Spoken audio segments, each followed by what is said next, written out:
தமிழக அரசு காவிரி நீர் குறித்து முறையிடுவதற்கான அமைப்பே காவிரி மேலாண்மை ஆணையம்தான். இதை ஏற்கனவே உச்சநீதிமன்றம் தெளிவுபடுத்தியிருக்கிறது.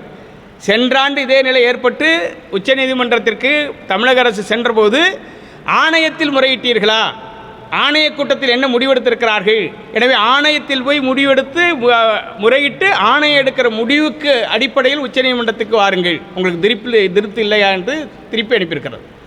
ஆகவே இப்பொழுது நான் கேட்கிறேன், ஆணையத்தில் தமிழ்நாடு அரசு முறையிட வேண்டும், ஆணைய கூட்டத்தை அவசரமாக கூட்டப்பட வேண்டும், ஏற்கனவே ஒழுங்காற்றுக்குழு உத்தரவை நிறைவேற்ற வேண்டும், நமக்கு நிலுவையில் இருக்கிற தண்ணீரை பெறுவதற்கான நடவடிக்கையை ஆணையம் மேற்கொள்வதற்கு தமிழ்நாடு அரசு முயற்சிக்க வேண்டும்.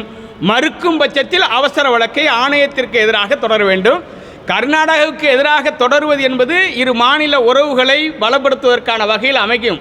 கர்நாடகம் எடுக்கிற முயற்சிகள் தமிழ்நாடு கர்நாடகத்திலே பகைமையை உருவாக்குகிற வகையில் அரசியல் சாசனத்திற்கு எதிராக மேற்கொள்கிறார்கள் என்பதை சுட்டிக்காட்டி இந்த வழக்கு தொடரப்படுகிறது.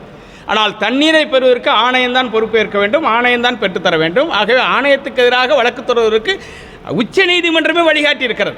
ஆணையம் உங்களுக்கு திருப்தி தரவில்லை, ஆணையத்தினுடைய செயல்பாடுகள் திருப்தி அடையாவிட்டால் எங்கள் மீது, ஆணையத்தின் மீது எங்களிடத்தில் முறையிடுங்கள் என்று தான் சொல்லியிருக்கிறது. எனவே ஆணையத்திற்குத்தான் முழு அதிகாரம் இருக்கிறது. கர்நாடக அரசு அனைத்து கட்சி கூட்டத்தில் அந்த மாநில முதலமைச்சர், கர்நாடகாவினுடைய சட்ட ஆலோசகர்களும் உயர் அதிகாரிகளும் ஆணையத்தின் முடிவை நிறைவேற்றாவிட்டால் கர்நாடக அரசு சட்ட நெருக்கடிக்கு ஆளாகும் என்று தெரிவித்ததன் அடிப்படையில் தண்ணீரை விடுவிக்க வேண்டும் என்று தான் அனைத்து கட்சி கூட்டத்திலேயே முதலமைச்சர் பேசியிருக்கிறார்.